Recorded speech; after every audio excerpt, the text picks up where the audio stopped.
The following 4 examples aren't rules or laws that apply to everyone, but if they do work for others, I'll be even more inspired because it's my intention to be in a space where I'm able to give to others all that I know. I also offer these ideas with a constant reminder that when one listens to Spirit, all things are possible. And even though I'm offering them in a numbered sequence, they certainly don't conform to any linear arrangement. 1. Alignment of feelings. When I feel good, or God, I'm aligned with Spirit.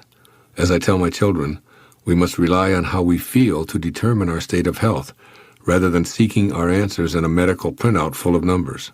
Feeling energized, content, excited, and happy are better indicators of our health and well-being than having our bodily functions assessed by a distant laboratory. A positive, honest response to the question, does this or will this make me feel good, tells us immediately if we're aligned with our creative source or not. 2. Alignments with nature. Everything in nature is in spirit. It isn't spoiled by ego, nor can it ever be. So when nature speaks to us, we should listen intently. When a wild bird touches us, for instance, or a fish brushes by when we're swimming in the ocean or a lake, I believe that it's a direct communication from our source of being. Since these creations of God instinctively keep their distance, when they depart from their DNA patterns to actually contact us physically, I think we should pay attention. So be aware of episodes in nature that arouse spirit and kindle an inner spark of awe and admiration for you. You don't have to discuss it with another being. If it has meaning for you, it's valid. Listen to the winds, the critters, the clouds, the rains, and the oceans. Listen to it all. Indeed, nature has much to teach us, and it will help show the way. All we need to do is align with its perfection and note how it aligns with ours. 3. Alignment with events. Strange occurrences and seemingly inexplicable events may actually be our all-creating source lining up coincidences, in quotes, to teach us and show us the way. The reason we begin to notice all this type of aligned synchronicity is because we've tuned into it. The teachers have always been there, but now we notice them. And our noticing indicates a new level of readiness to listen to our ultimate calling. In fact, these alignments can take some really interesting forms. The same numbers showing up, for example. We awake precisely at 4:44 morning after morning and then see those numbers appear on the odometer, on the radio, as a checkbook balance, at the deli counter, and as an assigned number for a charity walk, causes us to ask, what's going on here? The answer is that the universe is using us to be receptive and pay attention. It's not about playing all fours in a casino or the lottery. It's about knowing that these seemingly accidental repetitions are actually invitations from Spirit to join it. When a book literally falls into our lap or is sent to us by several different people, or even when we keep seeing the title and having it referred to us by others over and over, we need to notice, stop our resistance, and surrender. When we end up reading the contents and applying what it offers, we're aligning ourselves and becoming a vibrational match to the same source that's sending us these signals. And 4, alignments with people. When people line up with our thoughts and mysteriously connect their physical presence with our private inner meanderings, we should take note. We must tell ourselves, Spirit is aligning my thoughts with events that are happening. I'll stay alert to what I'm being offered here because there may be a reason. That's all. Just be cognizant of what might be happening, and by being open to what may be baffling and perhaps indecipherable, we're likely to discover that we're being guided to learn. A few weeks ago, I was reading through a book I'd written 16 years ago. In it, I mentioned a friend, Earlene Rintz, whom I'd attended school with from 4th grade through high school. I put the book down and went jogging, yet Earlene was still on my mind. I thought, I'm going to call her the next time I'm in Detroit. After all, we're both having our 65th birthdays this year. That very evening, I was scheduled to receive the Martin Luther King Mahatma Gandhi Peace Award from the Unity Church of Maui, which would be attended by approximately 1,000 people. As I completed my speech and walked to the lobby to sign autographs, I saw the little girl who sat next to me in grade school and who was my first love and who occupied my thoughts throughout my school years. Believe it or not, as I was thinking of her more than a half-century later, Earlene was thousands of miles from home and hugging me in the lobby of a theater in Lahaina, Maui. It turns out that she was visiting Maui, had seen the award announcement in the newspaper, and had come to the auditorium to surprise me. It was one of those synchronistic alignments of spirit at work. Somehow, at an unconscious level, I was already reconnecting to Earlene without being aware that she was even in the area. Noticing the same folks showing up in different settings, running into people we haven't seen in a while after we've just heard their names mentioned, and repeatedly seeing an individual's name in magazines, on television, or in a local bookstore are all synchronistic alignments. Spirit is lining up these sequential happenings for a reason. We just need to be open to learning the reason, and it most likely will be revealed. Perhaps it will be a dream or a sudden instant of eureka, or maybe it will become clearer when simply allowed. No matter how the message comes, we'll look back on it with a renewed insight and the benefit of no longer being closed-minded about such possibilities. What I know for certain within my very core is that there's no separation between us and all that we encounter in the universe. Close your eyes and hear this truth. You're not waiting on your desire. Your desire is waiting on you to rise, to elevate, to vibrate at the frequency of what is already yours. The world around you is not fixed. It bends, it molds it, reshapes according to your vibration. You are not a victim of circumstance. You are the cause. What you radiate, you attract. If you hold low thoughts, you will see a low world. But when you rise, internally rise, you will see mountains move. Vibration is simply your state of being. You do not manifest through effort, you manifest through alignment. The higher you vibrate, the faster creation flows through you. Joy is a magnet. Gratitude is a portal. Love is a key. These are not emotions, these are frequencies, and the universe responds to frequency, not words. So imagine not lightly, but boldly, with depth, with emotion, with certainty. See yourself already there, already living what you once longed for, not in the future. Now accept it as already done, and your world must obey the moment you feel it real. The unseen goes to work. The invisible becomes visible, but you must not waver. Persist in the assumption, hold the feeling even when appearances lie. Especially when they lie, your job is not to chase or strive. Your job is to become the version of you that already has it. The shift is internal, and when you vibrate higher, manifestation does not take time. It takes acceptance. So today I urge you, stop lowering yourself to match what is fading. Rise to meet what is calling, vibrate higher, and you will manifest faster. Because the moment you become it, it must come to you. You do not attract what you want. You attract what you are. This is the most misunderstood truth in all of creation. The world around you is nothing more than a mirror, faithfully reflecting back the state. You consistently dwell in people. Believe they must work harder, push more, chase endlessly after what they desire, yet they do not realize that the outer world is secondary. It is the echo. The origin lies within. The secret is not in the doing, but in the being your inner state. What you feel, assume, and believe to be true about yourself, and life broadcasts a silent frequency. This frequency is your vibration. It is not heard by the ears, but it is registered by reality. The moment you shift your state, the world must shift in response. But because the world seems so solid, so separate, we tend to ignore the invisible cause and blame the visible effect.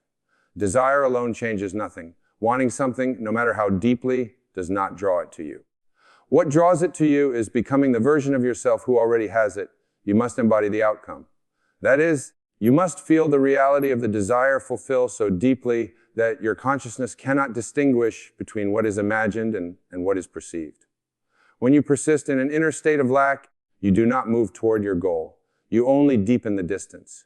If you feel unworthy, if you feel desperate, if you feel incomplete, those feelings form the vibration you emit in life. Being completely impersonal reflects it back to you in kind.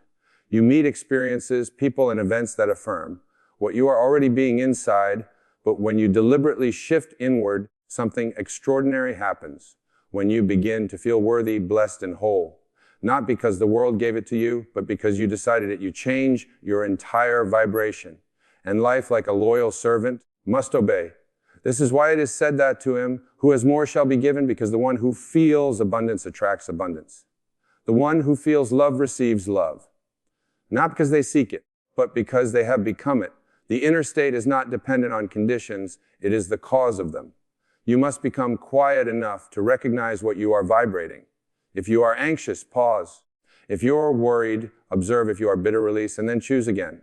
Choose deliberately to dwell in peace and faith, in love. The moment you do, you've already moved realities. The world you see may not change instantly, but the blueprint has been altered. Creation is finished. All possibilities exist. Now, the only thing that separates one outcome from another is your alignment with it. And alignment is nothing but sustained vibration. The more consistently you dwell in the inner state of your desire fulfilled, the more quickly it materializes around you. It is not magic, but law. And the law is always working, whether you believe it or not. Do not be fooled by appearances. The world will test your commitment. It will whisper doubt. But stay faithful to your state. Choose to remain in the feeling of the wish fulfilled, no matter what the senses show, because the senses only echo the past. The future is formed in consciousness. Your inner world is the soil. What you water with emotion grows. So stop trying to force the outer world to bend. That is not your task. Your only task is to assume the feeling of your desire is already yours, to vibrate in harmony with it and to watch calmly, faithfully. As life reshapes to match your new frequency, you are not chasing the dream. The dream is chasing you. Once you become the version of you who already lives it. Emotions are not random. They are not meaningless reactions. Emotions are energy, pure and powerful, flowing through the body like a signal, like a vibration sent out into the field of creation. They are not simply feelings, they are frequencies. They move, they radiate, they reach out and draw back to you that which matches their essence. This is why emotion is not something to suppress or escape. It is something to understand, to guide, and to use with purpose. Every emotion you experience sends a message to the unseen. When you feel low, when you dwell in fear, anger, shame, or doubt, you are not just having a bad day. You are aligning with the lower frequency reality one that will reflect back to you the very same feeling you are emitting. The outer world mirrors the inner climate. It does not respond to words or desperate affirmations spoken in contradiction to your feelings. It responds to the truth of your emotional state. But what happens when you begin to rise, when you start to cultivate elevated emotions, not as a reaction to circumstances, but as a choice of practice? Everything changes. Gratitude, love, peace, joy. These are not simply pleasant feelings. They are the gateways to higher realities. The moment you feel gratitude, you are telling the universe it is done. I have received. You are no longer begging, no longer waiting. You have become the version of you who lives in the fulfillment of the desire. Love is the purest frequency, not romantic love, but unconditional inner radiant love. Love for life, for being, for self. This emotion raises your vibration faster than logic ever could. It lifts you beyond resistance, beyond fear, and in that high vibration, the reality you once dreamed of begins to feel natural, even inevitable. Oh, that's the key. It must feel natural. The emotion you hold makes it so. Peace, too, is a frequency often overlooked. Peace is powerful. It is not passive, peace says. I no longer need to struggle. I trust the unfolding, and in that trust that is released, and in that release, manifestation flows faster, clearer with less effort, because creation does not respond to force. It responds to surrender, to faith, to emotional alignment. Do not manifest by thinking harder. You manifest by feeling deeper. Thought is the blueprint. Emotion is the builder. The more you feel in harmony with your desired reality, the more swiftly it is constructed in your world. You must not wait for the thing to happen to feel good. You must feel good to allow the thing to happen. Imagine the person you wish to become. How do they feel? What emotions fill their day? Start there. Begin to generate those emotions now, even before anything has changed. Because in truth, the inner change is the cause. The outer result is the effect. Emotion moves reality. Emotion is the bridge between the invisible and the visible. When you align emotionally with what you desire, you shorten the distance between you and the out. Time is no longer the barrier vibration is, and when your emotional vibration matches your imagined future, time collapses. The future becomes. Now let this be your practice, not to force manifestations, but to feel your way into them, to choose the highest emotions, even when nothing has changed. To live from the inside out, not the outside in, because when you choose gratitude in the absence of reason, you become magnetic. When you choose joy before the breakthrough, you bring the breakthrough closer. When you choose love before the healing, you activate healing. You are not powerless. You're not stuck. You are a creative force shaping your life with every feeling you sustain. So feel wisely. Feel richly. Let emotion be your tool, your guide, your magic. Emotions are energy and emotion in you. By feeling on purpose can move your world. Imagination is not fantasy. It is not mere daydreaming or mental escape. Imagination is the original act of creation. Everything that exists in your life right now began first in the unseen world of thought, shaped by the silent power of imagination. Before anything becomes form, it must first be accepted in consciousness. What you vividly imagine and emotionally accept as truth plants the seed of your future experience. The world you see is nothing more than the harvest of what you once imagined and believed. Many believe the world is shaped by action, by effort, by external striving. But those are effects, not causes. The true cause lies deeper. All creation begins in the invisible. The mind is the womb, the inner world, the workshop. It is not what you do for hours that shapes your destiny. It is what you dwell upon in the secret place of your mind. Imagination is not idle, it is active. It is spiritual. It is the divine gift that allows you to rise above circumstance and see the world not as it is, but as it could be. And in that, seeing you make it so. When you imagine something clearly in detail and add to it the feeling of reality, the sensation that it is already yours, you trigger a shift in vibration. And when your vibration changes, the world responds. You do not have to wait for permission. You do not need proof. The outer world always lags behind the inner vision. So many delay their transformation because they are waiting for evidence. But the evidence comes after the seed is sown, and the seed is your imagined scene. It is your vision felt as real, accepted without doubt. Whatever you persist in imagining with faith becomes law in your world. This is why idle worry is danger. When you imagine things going wrong, when you rehearse fears and worst-case scenarios, you are planting seeds to weed only weeds, not flowers. Your imagination does not care whether you use it to build or to destroy, it simply obeys. It receives the command through feeling not well. The secret then is not just to imagine, but to imagine with emotion. You must feel your scene as though it is happening now. You must enter it so completely in your inner world that the outer world becomes. The senses may still reflect the old story, but you remain loyal to the vision, knowing it is only a matter of time before the world reshapes itself to match your inner assumption. Imagination is more than visualization. It is full embodiment. It is hearing the sounds, seeing the colors, feeling the textures of your desired reality. It is holding the end in mind and living from it mentally rather than towards it physically. You assume it is done. You let go of the need to figure out how, and in that surrender, creation begins to move. Think of imagination. As a spiritual blueprint, you are always building something. The question is, are you building consciously or unconsciously? Are you imagining based on past disappointments or based on new intention? The future does not come from what you have known. It comes from what you see and feel in the stillness of your own mind. That do not underestimate this power.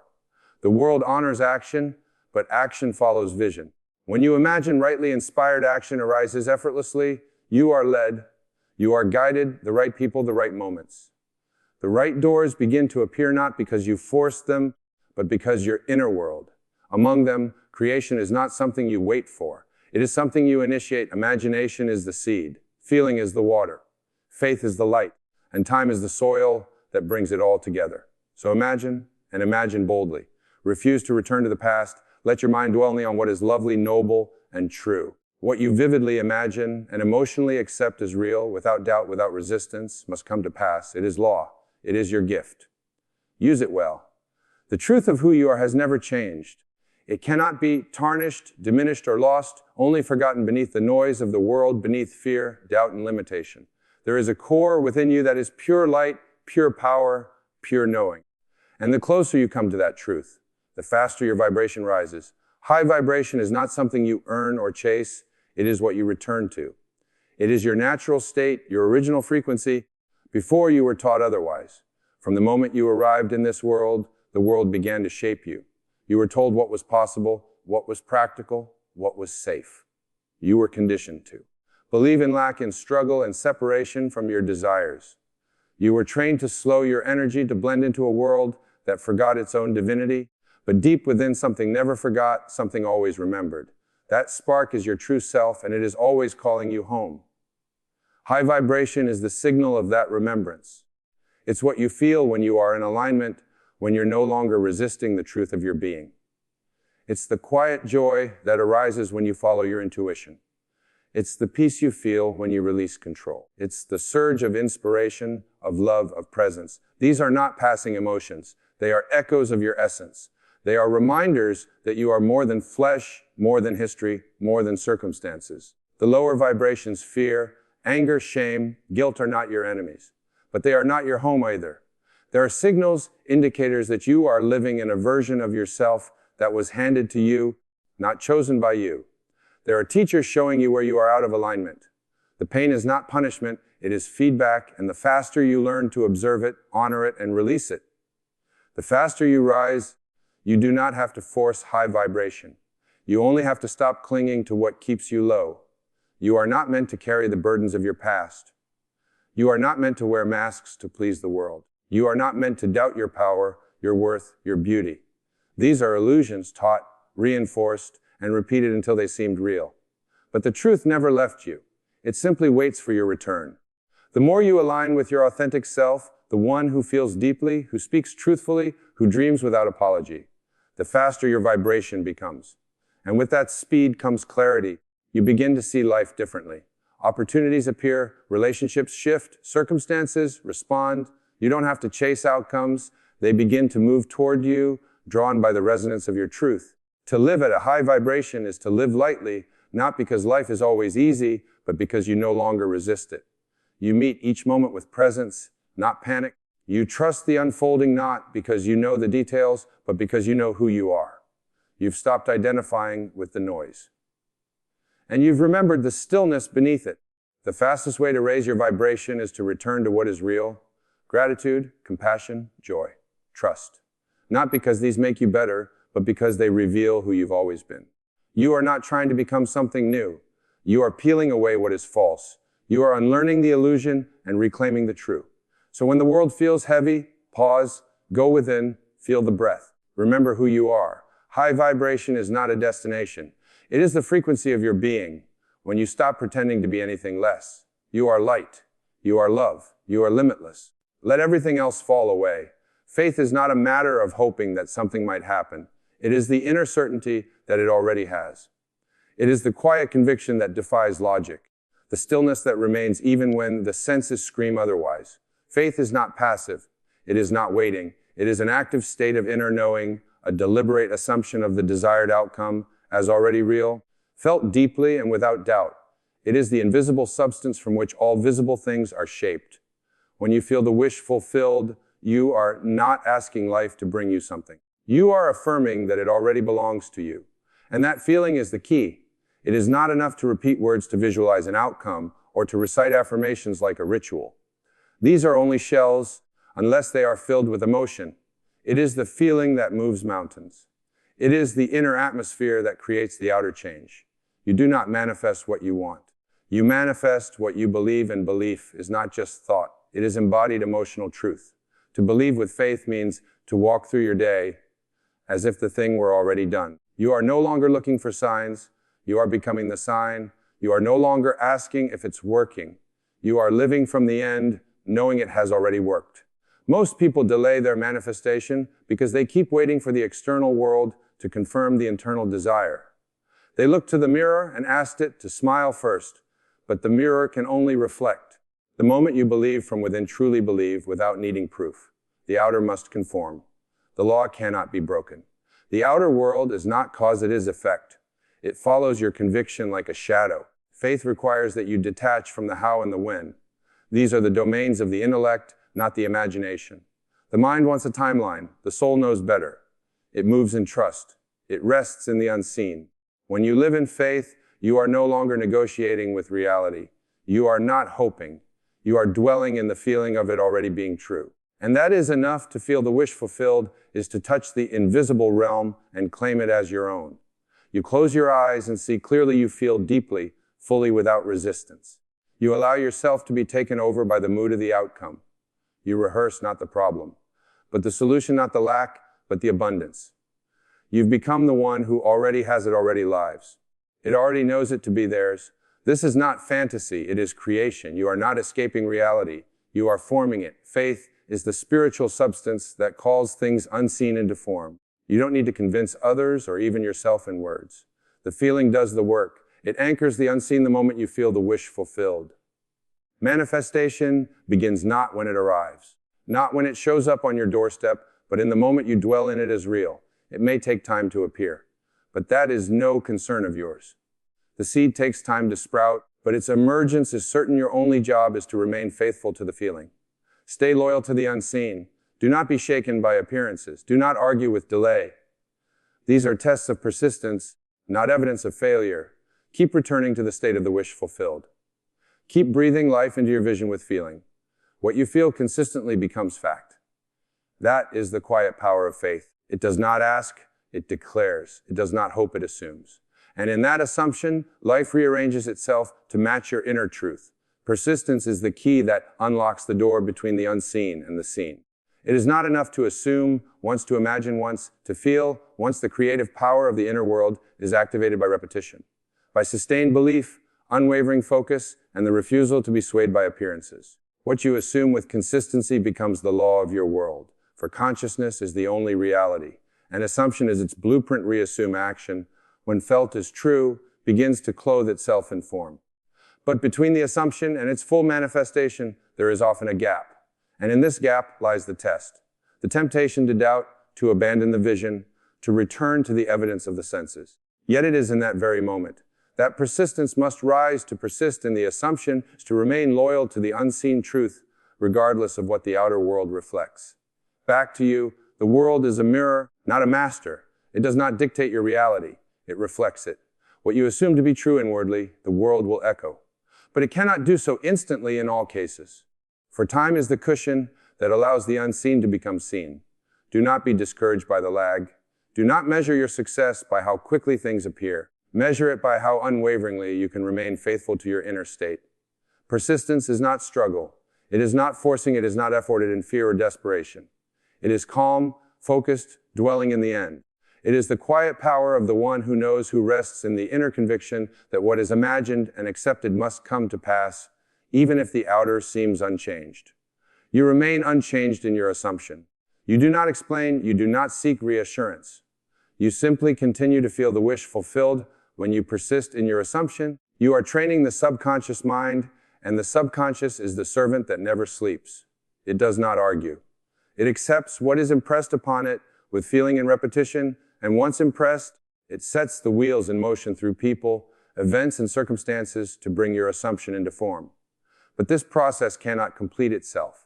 If you constantly undo the work with doubt or contradiction, to assume something is not to wish for it, but to live from it.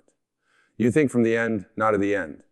You move through life as though it were already, so you react as the person who already lives in the desired state.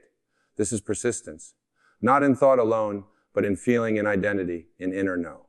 Thing, you become it before it becomes visible. Do not be fooled by appearances that contradict your assumption. The world often rearranges itself through what looks like chaos or opposition, but if you persist, what seemed like delay or denial will reveal itself as part of the unfolding. The key is not to react to what is, but to remain faithful to what you've chosen within. You must persist even when you feel nothing is happening, even when the world seems to shout the opposite, even when doubt knocks and fear whispers. You return again and again to your chosen state. You rehearse it, you dwell in it, you affirm it, not because you need to convince the world, but because you are commanding it. This is the law. What you assume consistently and unwaveringly must become your experience, not because you are lucky, not because the world has changed, but because you have. You are no longer living from circumstance. You are living from consciousness. And consciousness shapes reality, so persist not with tension, but with faith, not with impatience, but with knowing what you persist in, assuming you inevitably become. When you choose to vibrate higher, you do more than just feel good. You align with the deepest truth of who you are.